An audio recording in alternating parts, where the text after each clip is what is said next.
You know nothing, Jon Snow. Got a theory. Could be Barney. Sit down. You never Ouais. say thank C'est pas you. faux. That's what the money is for. C'est bon, Loulou? I am the danger. I am the one who knocks. I think that I may be the voice of my generation. Suit up. Bonjour tout le monde et bienvenue dans PIC TV, le podcast qui décortique les tendances et l'actualité des séries. Je m'appelle Anaïs Bordage et je suis en studio avec la fantastique Marie Telling. Bonjour Marie. Salut Anaïs. Qu'est-ce que Jon Snow, Celeste Wright et Offred ont en commun ? Ce sont des personnages de livres qu'on a découverts à la télé ces dernières années. Les adaptations littéraires en série ont la cote en ce moment, pourtant elles ne sont pas toujours réussies. Mais avant ça, le pic de la semaine. Mon pic de la semaine, c'est un pic d'enthousiasme pour la série Watchmen, dont le premier épisode est sorti lundi sur OCS.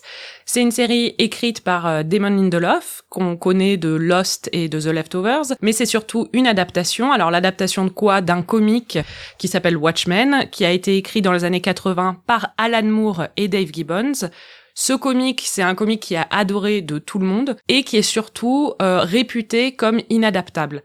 Alors là, ce qui est très intéressant, c'est qu'au lieu de reprendre exactement l'histoire de Watchmen, Lindelof a repris l'univers, mais situe son histoire 30 ans après les événements du livre. Et on a vu les 6 premiers épisodes sur les 9 de la première saison et on est assez emballé. La série, esthétiquement, est stupéfiante, mais ce qui est le plus intéressant pour nous, c'est que surtout, elle a beaucoup de choses à dire. Beaucoup de choses à dire sur l'Amérique d'aujourd'hui, sur les tensions raciales de l'Amérique d'aujourd'hui et sur l'histoire de racisme et de violence de l'Amérique en général. On a vraiment hâte de voir la suite. Quant à moi, mon pic, c'est un pic de soulagement par rapport à une autre adaptation qui est À la croisée des mondes, adaptée donc de la trilogie culte de Philip Pullman qui personnellement a vraiment bercé mon enfance.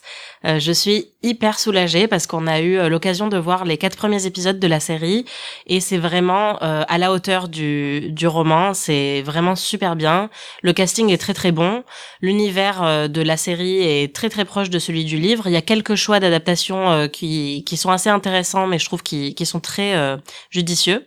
Et donc je suis hyper contente de voir que la série est à la hauteur de ce que j'attendais parce que notamment le livre avait déjà été adapté en film et c'était une catastrophe. Donc là, j'ai vraiment hâte de voir la suite et j'espère que ça va être au niveau de ce qu'on a vu pour l'instant. Et ça sort quand ? Et ça sort le 5 novembre, également sur OCS comme Watchmen. Et justement, les adaptations littéraires en série, c'est le thème d'aujourd'hui. Ces dernières années, il y en a eu énormément. Il y a eu évidemment The Handmaid's Tale ou Big Little Lies, mais la plus connue, c'est bien sûr Game of Thrones.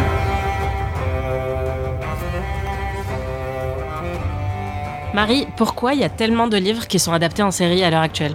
Déjà, parce que on est à l'ère de la PIC TV, on ne le dira jamais assez. Il y a un marché ultra compétitif avec non seulement les chaînes télé traditionnelles, les chaînes du câble, mais aussi les plateformes de streaming comme Netflix ou Amazon. Et en fait, dans ce marché très compétitif, pour exister, les chaînes et les plateformes ont besoin de grosses séries qui vont attirer du public. Comment est-ce qu'on attire du public ? On attire du public déjà avec des séries qui sont menées par des castings de célébrités. C'est ce que fait Apple là, avec sa série Morning Show, qui va avoir Reese Witherspoon et Jennifer Aniston en tête d'affiche. Mais l'autre solution, c'est de trouver des séries avec un fandom préexistant. Et qu'est-ce qu'il y a un fandom préexistant ? C'est les livres. Et c'est les univers littéraires. Donc Game of Thrones, quand ça a commencé, ça avait un énorme fandom qui s'était construit sur presque une dizaine d'années, même plus d'une dizaine d'années. Et là, L'Amie prodigieuse, par exemple, qui est sorti l'an dernier sur HBO, si HBO faisait une série sur sur 2 amies napolitaines en dialecte napolitain, si c'était pas basé sur un livre qui a été un best-seller international, personne ne regarderait. Oui, complètement. Et puis, en fait, ce qui est intéressant avec les adaptations de livres en série, c'est qu'ils savent que l'histoire tient la route parce qu'elle a déjà été développée par un auteur. Donc, souvent, les problèmes que peuvent rencontrer les séries, c'est qu'on démarre le pilote, la saison 1, et puis on sait pas où ça va aller. Alors qu'avec un livre, on sait exactement où l'intrigue va se poursuivre. Donc c'est hyper pratique, on n'a pas besoin de développer toute une intrigue puisqu'elle est déjà... Oui, et puis on sait que ça va fonctionner et que l'univers va séduire du monde parce qu'elle a séduit tout un public de lecteurs. Et c'était pareil pour Game of Thrones, c'est-à-dire que c'est une série fantasy médiévale. En 2011, quand c'est sorti, c'était du jamais vu, c'était un assez gros risque, même si c'était une adaptation. Et ça n'aurait sûrement pas intéressé qui que ce soit si ça n'avait pas été relié justement à un univers qui était déjà connu de millions de lecteurs. Et en fait, c'est cet effet Game of Thrones qu'on a observé, je pense, dans les dernières années, où Game of Thrones est devenu un tel succès, et c'est devenu en fait en quelques saisons la plus grosse série de tous les temps. Donc forcément, maintenant, les chaînes veulent recréer ce succès. Elles veulent, elles aussi, avoir leur phénomène avec une série qui démarre peut-être un peu lentement et qui ensuite va exploser et qui va créer un fandom aussi important que celui de Game of Thrones. Et on le voit avec À la croisée des mondes, qui est d'ailleurs produite par la même chaîne. C'est aussi une série de fantasy. Et en fait, il y a clairement une volonté de recréer le même succès. On le voit dans le générique qui est très proche du générique de Game of Thrones. Et on le voit même dans les images. Il y a beaucoup de rappels visuels qui rappellent Game of Thrones. C'est fou. On sent qu'ils ont vraiment envie de rappeler aux spectateurs que c'est eux qui ont aussi créé la série Game of Thrones. Puis même dans le casting, c'est-à-dire qu'on retrouve des personnages, enfin des acteurs qui étaient dans Game of Thrones. Il y a Jeor Mormont qui est un des comment il s'appelle, Egyptians, c'est ça? Ouais. Et donc on retrouve, et c'est un casting britannique et c'est très prestige, donc on retrouve vraiment la même patte que dans Game of Thrones. On peut dire que Game of Thrones, c'est un peu l'adaptation qui a tout changé dans le game des séries, quoi. Ah oui, ça c'est sûr.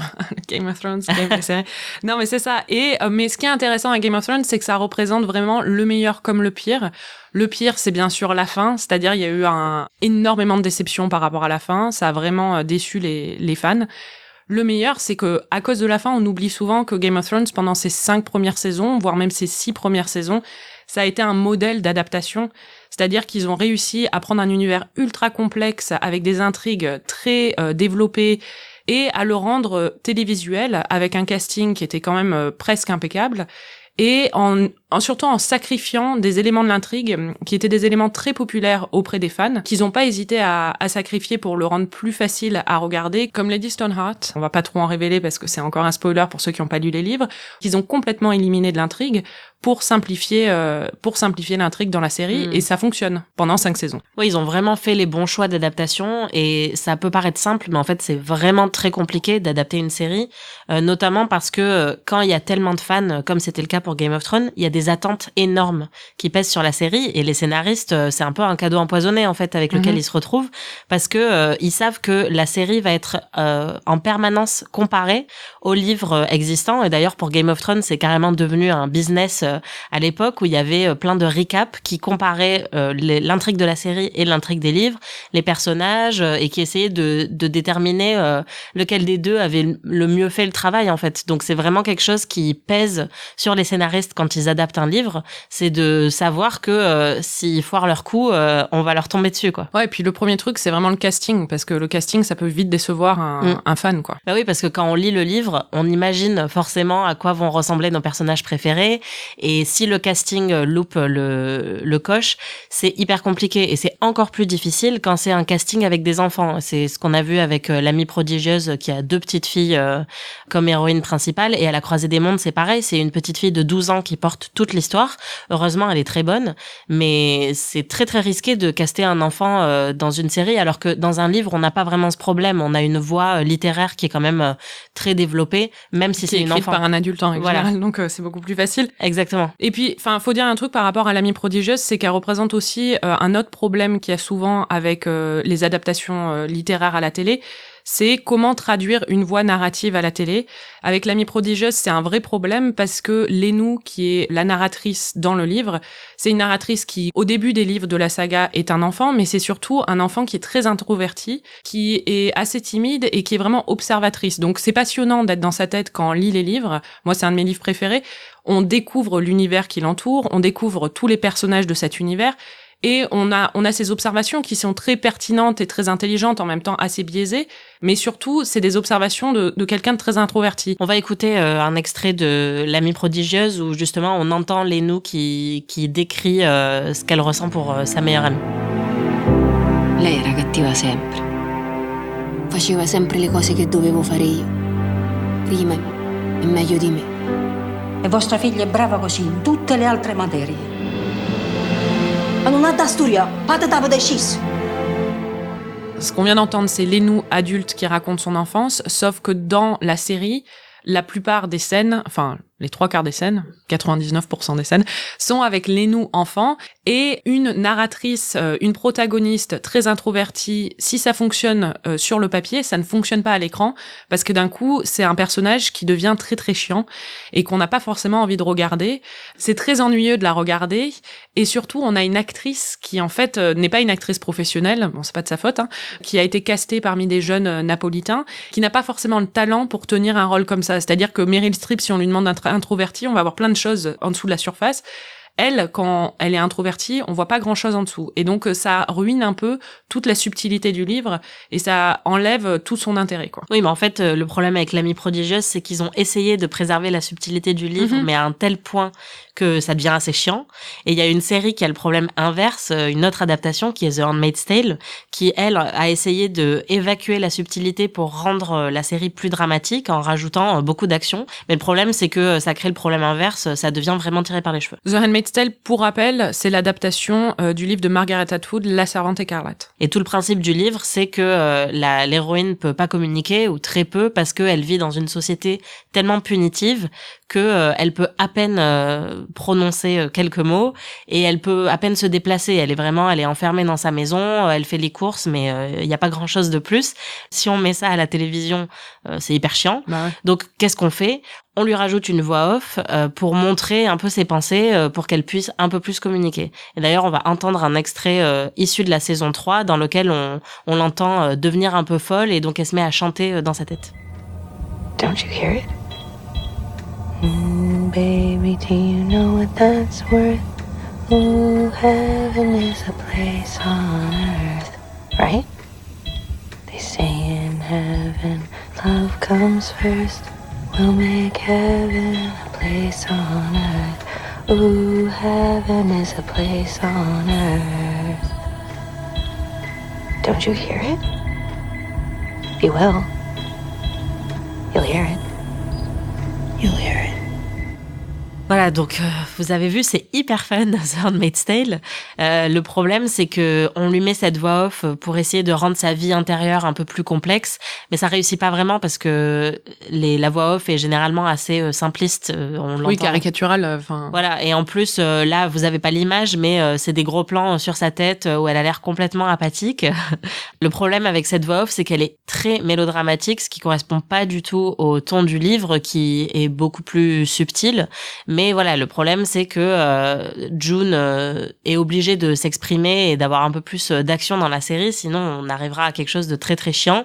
Et le seul subterfuge qu'ils ont trouvé, c'est ça, et ça fonctionne pas très bien. Il y en a un deuxième subterfuge qu'ils ont aussi, c'est-à-dire que ce qu'ils ont fait, c'est parce que sinon on l'entendrait parler avec personne sauf avec le commandant, et pour qu'elle ait plus de dialogue avec d'autres personnages, ils ont fait de Gilead, donc la société dystopique dans laquelle l'intrigue se déroule, un univers moins punitif que dans le livre, c'est-à-dire que on voit June, enfin Offred ou June, discuter avec d'autres servantes écarlates au supermarché, parler de la résistance, des trucs qui seraient inimaginables dans le livre, où elle a parfois des conversations avec d'autres servantes écarlates, mais de façon de manière très codée et secrète, quoi. Ouais. Enfin, c'est vraiment, elles savent qu'elles prennent un risque énorme, alors que là, elles sont au rayon fruits et légumes et elles commencent à parler de la résistance. Et c'est vraiment un truc inimaginable. Et parfois, elle répond au commandant ou à sa femme d'une façon dont elle ne répondrait jamais dans le livre. Donc, on a beaucoup moins l'impression qu'elle évolue dans une société totalitaire dans ces moments-là.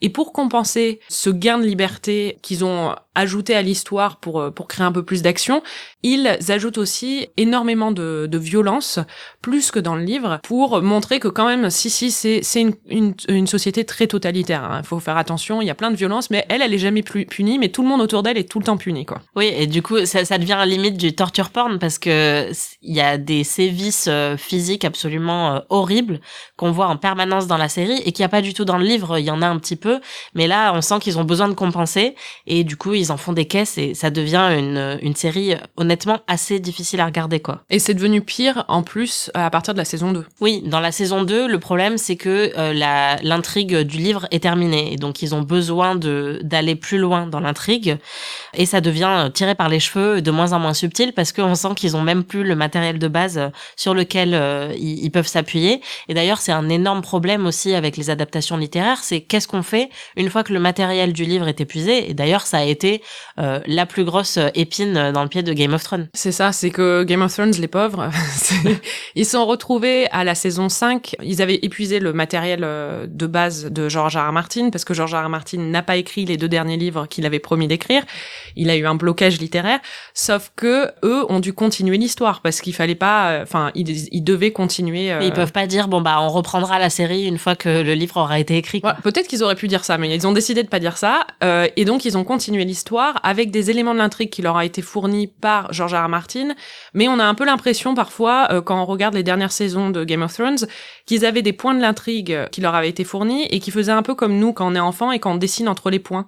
Sauf qu'à la fin, ça fait un dessin hyper moche dans ce cas-là, que c'est bâclé et que on a l'impression qu'ils vont à toute vitesse pour rassembler les points de l'intrigue qui leur ont été donnés, et ça ne fonctionne pas du tout. Mais ce qu'il faut dire dans le cas de Game of Thrones, qui quand même les excuse, c'est que ça a été subi. C'est pas un choix d'avoir continué sans le matériel de base. Oui, c'était unique dans l'histoire des séries télé. Ça ne s'était jamais produit auparavant un tel problème. Et d'ailleurs, c'était assez surprenant pour tous les fans de se dire mais qu'est-ce qui va se passer ? Comment ils vont s'en sortir avec les dernières saisons ? Parce que ils s'attendaient vraiment, quand la série a démarré, à ce que ils puissent vraiment poursuivre l'histoire jusqu'au bout sans se retrouver dans cet énorme problème. Oui, dans cette impasse. Et il faut dire aussi que ça a été un moment très cruel pour les créateurs de la série, ils le disent, et aussi pour George R.R. Martin qui a vu son œuvre se finir sans lui. Et il y a des séries par contre pour lesquelles c'est un choix de poursuivre au-delà de... Et là c'est une autre histoire. Ouais, et c'est souvent un mauvais choix parce que parfois il faudrait savoir s'arrêter en même temps que le livre. Et c'est notamment le cas de Big Little Lies.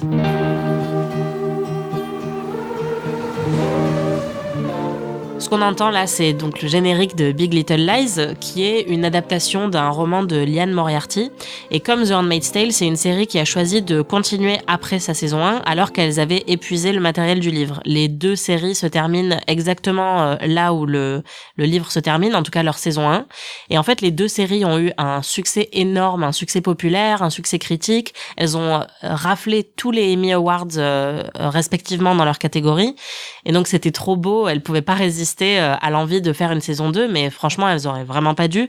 Ça aurait dû être des mini-séries, en fait. Et dès la saison 2, on se rend compte très vite dans l'intrigue qu'elles ont plus vraiment de raison d'être et que la poursuite de l'intrigue est vraiment très opportuniste. C'est vraiment pour gagner de l'audience et pour continuer avec un casting de ouf et avec un public qui suit malgré la baisse de qualité. Sauf qu'on l'a vu pour les 2 séries, le succès a quand même beaucoup diminué une fois que la saison 1 était terminée. On parle quand même beaucoup moins maintenant de The Handmaid's Tale, et puis même si on a tous regardé la saison 2 de Big Little Lies, la qualité était vraiment en deçà de ce qu'on a connu dans la saison 1. Moi, je connais beaucoup de gens qui regardent encore The Handmaid's Tale, quoi. Enfin, énormément de gens qui le regardent et qui pensent que c'est une série de qualité, alors que, je trouve que vraiment l'écriture... Alors qu'ils ont tort. Oui, c'est ça. Mais c'est vrai, ils ont tort. Mais alors que l'écriture, le niveau d'écriture a vraiment beaucoup baissé, et surtout, c'est surtout ça, moi, qui me dérange dans The Handmaid's Tale, c'est qu'on a vraiment perdu l'essence du livre d'origine, et que moi, en tant que fan du livre d'origine, limite, je trouve ça insultant, quoi. Parce que ça me gâche un peu le livre que j'ai adoré et cet univers qui m'a vraiment fasciné. Maintenant, je l'associe à cette série qui est d'une qualité extrêmement médiocre et qui me fait voir l'œuvre d'origine avec un regard complètement différent. Peut-être que la solution, c'est de pas lire les livres, en fait. Oui, c'est ça. Il y a une exception quand même en ce qui concerne les adaptations, c'est The Leftovers. Ta série préférée. Oui. Donc là, on entend la musique de The Leftovers, qui est généralement la musique qui commence à passer quand quelqu'un de la série est extrêmement déprimé. Ce qui est tout le temps. Voilà, donc il la passe à peu près 10 fois par épisode. Mais vraiment, The Leftovers, c'est une des rares adaptations qui est devenue meilleure une fois qu'elle s'est éloignée du livre. C'est adapté d'un livre de Tom Perrotta par Damon Lindelof. Et en fait, dans la première saison, il y a beaucoup d'intrigues qui tournent autour d'une secte qui s'appelle The Guilty Remnant, par exemple, et qui est très présente dans le livre. Et dès la saison 2, on s'éloigne de ça, parce qu'en fait, Damon Lindelof, il a choisi un peu ce qu'il voulait garder de l'intrigue, et dès la fin de la saison 1, il passe complètement à autre chose, et on le sent dès la saison 2, où il nous amène carrément dans une autre ville, avec de nouveaux personnages, et après, on comprend qu'il a gardé quand même un peu le fil de la saison 1, mais il opère une sorte de reboot dès la saison 2, comme pour dire, c'est bon, on a fini, en fait, le livre, on a fait ce qu'on a pu, mais maintenant, c'est mon histoire. Et en fait, on sent qu'il se sent libéré par le fait d'abandonner un peu le livre et de faire ce qu'il a envie de faire et de garder la partie de l'intrigue qui lui l'avait intéressé le plus, qui est la relation entre Kevin et Nora. Et il l'a dit plusieurs fois que pour lui The Leftovers ça avait toujours été une histoire d'amour. C'est pas une histoire de deuil ou une histoire de gouffre existentiel. C'est vraiment un peu quand même. Hein. Un peu quand même, mais c'est vraiment la relation entre ces deux personnes et c'est ça qui fait vraiment le cœur de la saison 2 et de la saison 3 et c'est pour ça que ces deux saisons font partie des plus sublimes de toute l'histoire de la télévision sans vouloir trop en faire parce que on sent que Damon Lindelof il s'est senti libéré une fois qu'il a pu passer à autre chose et mettre de côté le livre qui représentait peut-être un peu trop de pression et d'ailleurs tout le monde s'accorde à dire que la saison 1 est la moins bonne. Et ce qui est intéressant c'est que Damon Lindelof, on en a déjà parlé dans cet épisode au début en parlant de Watchmen. Et ce qu'il a fait avec Watchmen, c'est ce qu'il a fait avec The Leftovers dans la saison 2 et 3. Donc, il a peut-être c'est un peu sa spécialité. Ouais, il a peut-être retenu sa leçon à ce moment-là. C'est qu'il a utilisé un univers littéraire, mais il se l'est complètement approprié avec une nouvelle trame narrative, en fait, en reprenant des thèmes qui l'intéressaient, mais en l'adaptant à sa voix à lui. Oui, parce que dans Watchmen, il y a aussi de nouveaux personnages, un peu comme dans The Leftovers, où il garde certains personnages de l'œuvre originale, mais il rajoute aussi ses personnages à lui. Il réinvente un peu... Exactement, parce que comme c'est 30 ans dans le futur, on a toute la mythologie de Watchmen qui est toujours présente, avec les personnages de l'époque, mais les personnages principaux, ici, sont des personnages complètement nouveaux, avec une nouvelle mythologie et une nouvelle intrigue. Et surtout, ce qui fait qu'il est intéressant, c'est qu'il reprend le thème de Watchmen, qui est quand même le thème d'une anxiété généralisée dans la société. À l'époque, c'était autour de la guerre froide. Et ce qu'il fait, c'est qu'il transpose de nos jours une nouvelle anxiété, qui est l'anxiété des tensions raciales aux États-Unis. Tous les nouveaux personnages et les nouvelles intrigues sont tournés autour de ça, ce qui rend la série beaucoup plus pertinente et ce qui lui donne beaucoup plus à lui de liberté pour explorer de nouveaux thèmes et de nouvelles intrigues sans le poids des fans et du fandom qui risquent d'être mécontents d'une adaptation qui ne sera pas assez fidèle parce que là, il assume complètement que l'adaptation n'est pas du tout fidèle, en fait. En plus, l'intrigue est complètement différente, donc il n'y a pas cette attente de dire « Ah, j'espère que le moment où il y a ça qui se passe dans le comic, comment il va le faire oui, voilà, ou tel ou tel personnage, est-ce qu'il va ressembler à ça voilà. Là, enfin, les personnages qu'on retrouve du comic originel, ils sont 30 ans plus tard, donc ils s'est changé, c'est normal, et qui ne ressemblent pas exactement au comic d'origine, c'est normal aussi. Et c'est peut-être reprendre un univers, mais en changer l'histoire et l'intrigue principale, c'est peut-être la solution, non ? En fait, on sent que les adaptations indirectes n'ont pas du tout ces pressions-là. Ou par exemple, ce que tu disais sur l'intrigue de Watchmen, c'est quelque chose qu'on a pu retrouver aussi avec The Walking Dead, qui est une autre BD qui a été adaptée à la télé, et où à chaque fois qu'il y a un nouveau personnage qui arrive, il y a un peu cette excitation des fans qui disent « Oh là là, je sais pas comment Negan va être introduit, etc. » Il y a vraiment une énorme pression sur qu'est-ce qu'ils vont faire, puisqu'ils reproduisent exactement l'intrigue, et c'est pas du tout le cas avec Watchmen. Et il y a un autre bouquin qui a été adapté et qui a eu cette idée aussi, c'est The Haunting of Hill House, qui est adapté d'un roman de Shirley Jackson, et qui est une autrice qui est quand même assez connue aux États-Unis. Oui, dans le gothique américain, quoi. Voilà. C'est une des reines du gothique. Et les lecteurs de ces livres sont évidemment fans, mais il n'y avait pas une énorme attente. Personne s'est dit « Oh là là, j'ai vraiment hâte de voir comment The Haunting of Hill House va être adapté à l'écran ». Et donc, il y a un peu cette pression qui s'en va avec Hill House. Et ce qui est génial avec cette série, c'est qu'ils ont pris, encore une fois, des éléments de l'intrigue de base du roman. Maison. Voilà, ils ont pris la maison, ce qui est en fait un peu le personnage principal du roman et qui, encore une fois, dans la série, est un personnage à part entière. Mais le roman, en fait, c'était une enquête sur des événements paranormaux. Et dans la série, ils prennent plutôt des personnages principaux qui forment une famille et qui ont vécu dans cette maison et qui, des années plus tard, n'arrivent toujours pas à se remettre du trauma qui a été suscité par cette maison. Et donc, ça devient une fresque sur le trauma. Et sur les relations familiales. Voilà, ça devient quelque chose de très émouvant, de sublime, et ça transcende complètement ce que le livre avait voulu faire, et c'est vraiment la meilleure solution, en fait, c'est de prendre un univers et avec des éléments qui fonctionnent bien, mais d'en faire un peu ce qu'on a envie de faire. Après, il y a certaines séries qui n'ont pas du tout réussi. Il y a Castle Rock qui est diffusé sur Hulu, qui en fait a essayé de capitaliser, comme on le disait plus tôt, sur l'existence de fans, où là c'est les fans de Stephen King. C'est une série qui reprend tous les éléments des romans de Stephen King et qui en fait un boulga de références. C'est un peu comme la série Disney avec tous les princes et les princesses là. Voilà, Once Upon a Time, ouais, c'est un peu le même délire, sauf que là, au lieu des princes et des princesses, c'est les monstres des romans de Stephen King. Mais on sent qu'ils ont plus voulu capitaliser sur les fans de Stephen King, qui sont très nombreux, j'en fais partie, plutôt que de s'intéresser véritablement à l'intrigue et à qu'est-ce qu'ils ont envie de dire avec cette histoire. The Haunting of Hill House, il y a une envie de raconter quelque chose de différent. Castle Rock, ça tombe complètement à l'eau parce qu'on sent qu'ils veulent juste dire « regardez, Stephen King, vous connaissez, c'est vachement cool ». Donc au final, ça fonctionne pas très bien.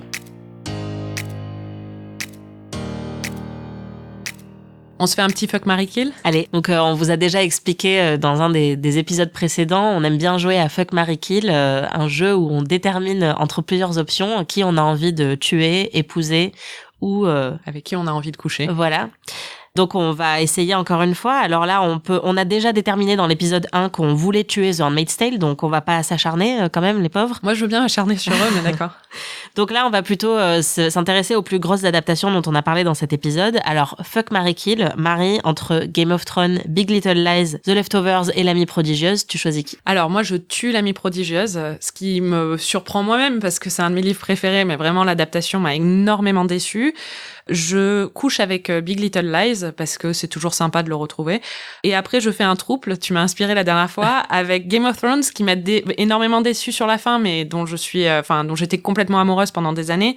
Et The Leftovers pour un peu la profondeur et l'intelligence. Tu sais que tu vas avoir des conversations intéressantes avec The Leftovers. C'est vrai. Bon, moi, c'est à peu près pareil, hein. Je tue L'Amie prodigieuse parce que bon, y a pas grand chose à sauver. J'épouse The Leftovers parce que c'est l'amour de ma vie. Je couche avec Game of Thrones parce que pour le côté un peu wildling in the sheets. Et Big Little Lies, du coup, je le garde un peu en... C'est un amant, quoi. Voilà, c'est un amant, c'est un peu en side piece pour quand je m'ennuie, que j'ai envie de rythmer un peu ma vie sexuelle. Très bien. Mais on ne peut pas partir sans dire qu'est-ce qu'il faut absolument regarder cette semaine. Marie, qu'est-ce qu'on regarde cette semaine ? Cette semaine, on regarde Succession, la meilleure série de l'année. Enfin, ou peut-être la deuxième meilleure après Fleabag, mais ça se discute et toi, tu n'es pas d'accord. Mais c'est une des meilleures séries dramatiques qu'on a vues ces dernières années et une série qui nous satisfait à un niveau... parce qu'on pensait pas que c'était possible d'avoir des séries aussi bonnes en ce moment, à l'ère de la PIC TV, où il y a énormément de médiocrité. Pour rappel, Succession, c'est une série qui a été créée par Jesse Armstrong de The Thick of It et produite par Adam McKay de Vice et The Big Short. Donc il y a un côté satirique très très fort. Oui, The Thick of It, c'était une série satirique sur la politique britannique qui était très très dans drôle. La même veine que VIP et In the Loop. Et ça parle d'une famille à la tête d'un conglomérat de médias aux États-Unis, donc des gens qui sont très très très riches et qui sont absolument tous odieux et qui se battent pour avoir la succession de l'entreprise, puisque le père est toujours à la tête de cette entreprise et il est absolument odieux en plus avec tous ses enfants, mais il commence à avoir une santé de plus en plus faiblissante et il a besoin de savoir qui va le remplacer, mais en même temps il veut pas vraiment lâcher prise. C'est assez stupéfiant à regarder, c'est hyper bien écrit, il y a une finesse d'écriture, parfois c'est émouvant, on se retrouve la dernière fois, moi, pendant le final de la saison 2, je me suis surprise moi-même parce que j'ai éclaté en sanglots pendant un moment qui était complètement anodin apparemment, mais parce qu'on comprend tellement maintenant les dynamiques de la fratrie. Et même s'ils sont odieux... Il y a un côté le parrain, en fait. Oui, c'est ça. C'est vraiment Fredo et Michael, quoi. C'est des trahisons, des manipulations, et c'est à la fois très drôle et déchirant. Oui, puis on voit vraiment... le parrain, c'est une bonne comparaison, parce qu'on voit vraiment à quel point avoir un environnement corrompu pour corrompre aussi des relations entre frères et sœurs, et c'est vraiment sur ça. C'est vraiment sur les abus et la corruption, même émotionnelle et sentimentale de toute une famille, quoi. Donc on regarde absolument Succession, qui est disponible sur OCS. La saison 2 vient de se terminer, et il faut absolument la regarder. Et la saison 2 est encore meilleure que la saison 1. Et pour en savoir un peu plus, vous pouvez aussi écouter l'épisode 1 puisqu'on en avait parlé à l'occasion de notre discussion sur la politique et comment... et l'effet Trump. Voilà, et l'effet Trump sur les séries. C'était PIC TV. Merci à tous de nous avoir écoutés. Merci Marie. Merci Anaïs. PIC TV, c'est un podcast à retrouver tous les 15 jours sur slate.fr ou sur votre appli de podcast préféré. Mais c'est aussi une newsletter à retrouver également sur slate.fr dès la semaine prochaine. En attendant, vous pouvez nous donner 5 étoiles ou nous contacter sur les réseaux sociaux pour nous dire que vous nous aimez. Salut! Salut!